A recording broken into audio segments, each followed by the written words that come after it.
نحمده ونصلي على رسوله الكريم اما بعد فاعوذ بالله من الشيطان الرجيم بسم الله الرحمن الرحيم رب اشرح لي صدري ويسر لي امري واحلل عقدة من لساني يفقهوا قولي. لے لو نہار نکالی. کل آپ نے سکھائی دعا. بعض اوقات انسان بھول جاتا ہے نا، تو یاد رکھنے کا طریقہ کیا ہے؟ کیسے یاد رکھتے ہیں آپ؟ ویسے کوئی اپنا ایکسپیرینس شیئر کرے، کیسے یاد رکھتے ہیں آپ؟ نوٹس کے ساتھ لکھتے. کوئی یہاں پر نوٹس کے علاوہ لکھتا ہو؟ انہوں نے اپنی ایک الگ ڈائری یہی بنائی ہوئی ہے جس میں وہ نوٹ کر لیتی ہیں. ایکچولی یہ ہوتا ہے الگ بنانے میں، ویسے تو ٹھیک ہے اگر اکٹھے بھی ساتھ ساتھ انسان سائڈ پہ لکھ لے پھر گھر جا کے لکھے، لیکن صرف ایک خطرہ ہوتا ہے کہ کہیں کوئی چیز یا تو اس کو آپ انسرکل کریں یا کوئی نشان دیں. اور الگ اس لیے لکھنا بہتر ہے کہ پھر جب آپ کا اسائنمنٹ آتا ہے تو اس میں آپ فوراً اس کو روز کا روز بھی ٹک کرتے جاتے ہیں اور تھرو آؤٹ دا ویک آپ کو ریمائنڈر رہتا ہے کہ یہ ابھی کام رہتا ہے. یقیناً آپ کے کچھ ہوم ورک ایسے ہیں جو فوری طور پر ہو نہیں چکیں گے، وہ لائف ٹائم یا لانگ ٹرم ہوم ورک ہیں، لیکن ان کو بھی الگ لکھنے میں پھر آپ اگر اپنی ڈائری کو 2 حصوں میں کر لیں کہ ایک شارٹ ٹرم اور ایک لانگ ٹرم، کہ جو آپ کو آئندہ کرتے رہنا ہے. ایک تو ایک دن کیا کام ختم، اور ایک کام ایسا ہوگا کہ جو آپ کو آگے چلتے رہنا ہے اس کو لے کے انشاءاللہ تعالی.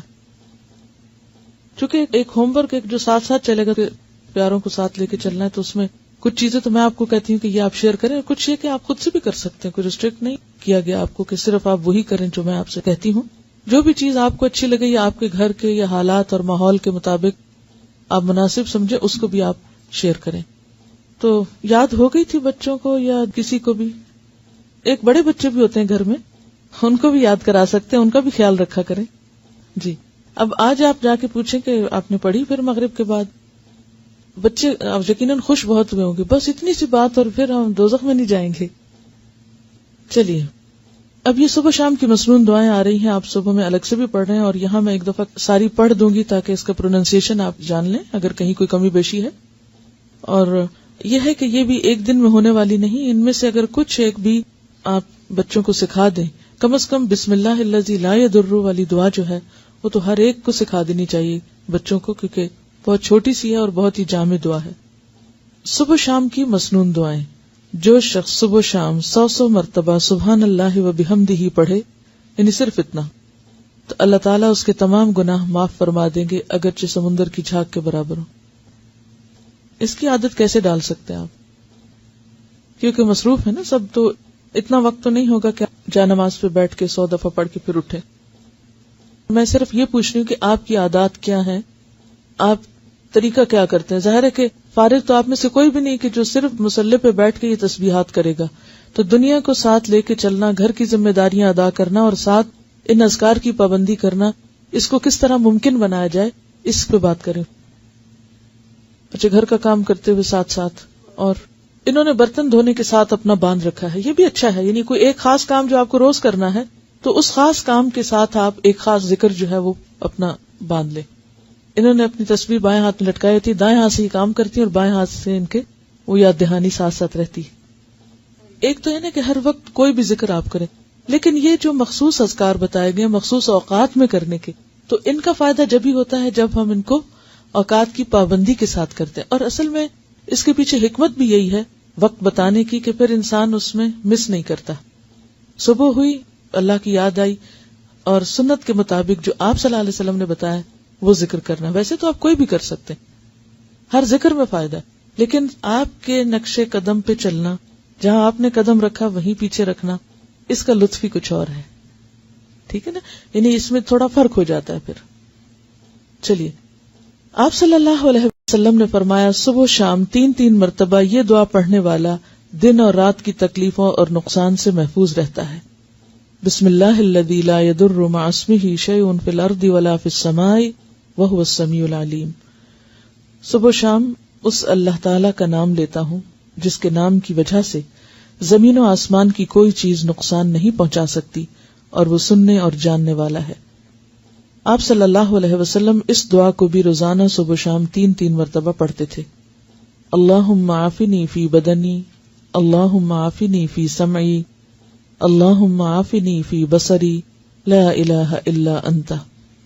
اس دعا کو آپ صبح اور شام کے مثلا سنت کے بعد یا فرض کے بعد اگر مقرر کر لیں تو انشاءاللہ تعالی پھر بھولیں گے نہیں.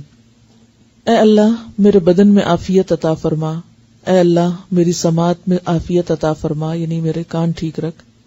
اے اللہ میری بینائی میں عافیت عطا فرما. آپ کے سوا کوئی بھی معبود نہیں ہے، کیونکہ انسان کی جسمانی صحت اس کی عبادت کے لیے، اس کے کام کاج کے لیے، فرائض کی ادائیگی کے لیے بہت ضروری ہے. تو آپ صلی اللہ علیہ وسلم 3 بار صبح اور شام یہ پڑھتے تھے. اب ویسے تو آپ ایک بار بھی پڑھ سکتے ہیں، لیکن اصل سنت کیا ہے؟ پھر 3 بار پڑھنا. آپ صلی اللہ علیہ وسلم نے فرمایا کہ جو شخص سورہ اخلاص، سورہ فلق اور سورۃ الناس صبح شام 3 بار پڑھے گا تو وہ ہر قسم کی آفت سے محفوظ رہے گا. ترمذی کی روایت ہے.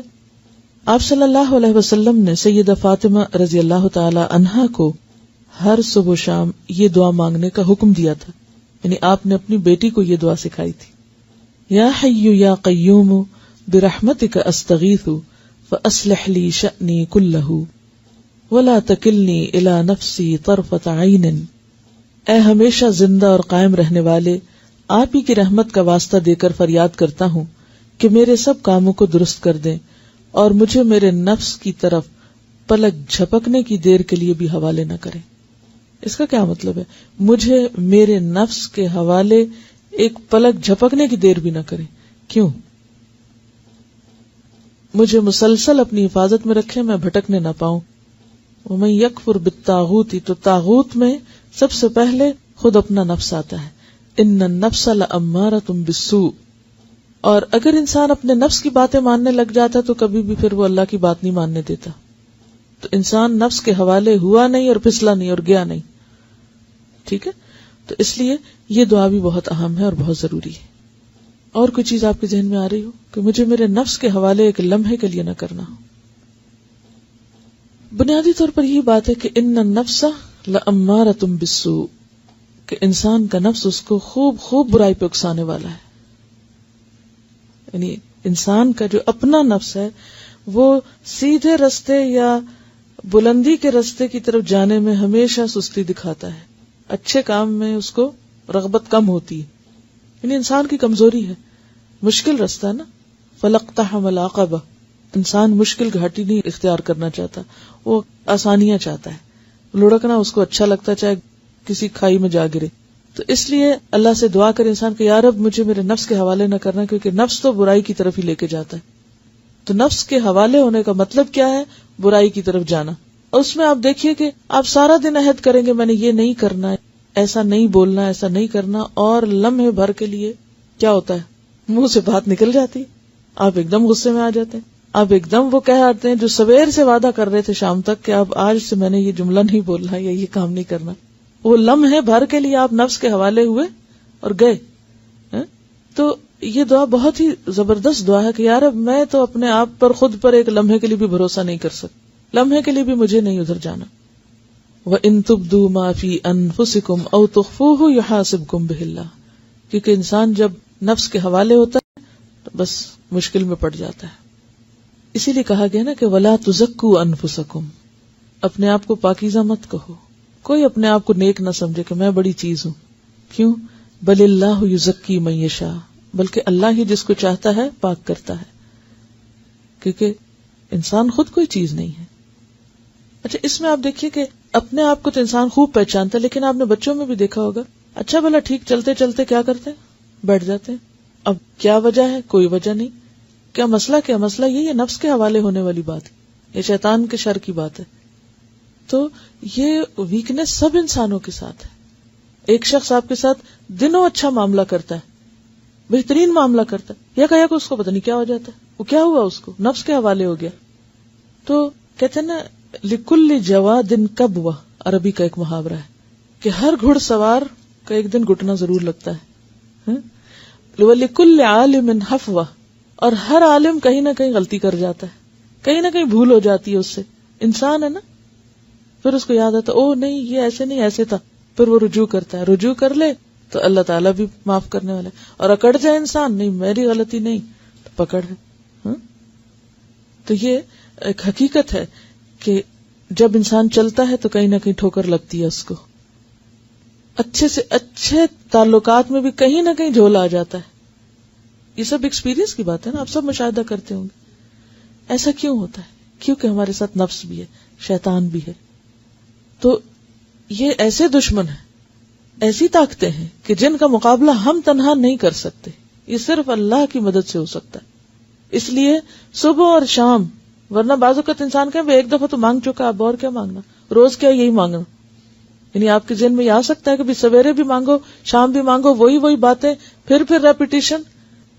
اس ریپیٹیشن کی ہر سویر کو ضرورت ہے اور ہر شام کو ضرورت ہے کہ ہم بھولنے والے ہیں. پھر سید الاستغفار، آپ صلی اللہ علیہ وسلم نے فرمایا جس نے صبح و شام صدق دل سے سید الاستغفار کو پڑھا اور اسی دن یا رات فوت ہو گیا تو وہ جنت میں داخل ہوگا. اب آپ دیکھیں اللہ تعالیٰ نے بخشش کے کتنے سامان کیے ہیں. ایک چیز کر لو، دوسری کر لو، تیسری کر لو. یعنی یہی اس کی رحمت ہے کہ اس نے چھوڑا نہیں بھٹکنے کے لیے، یا اللہ بندوں پہ ظلم نہیں کرتا. لیکن اگر بندے خود ہی غفلت کے شکار رہیں اور کسی بھی چیز سے فائدہ نہ اٹھائیں تو پھر جبر نہیں کرتا اللہ تعالیٰ.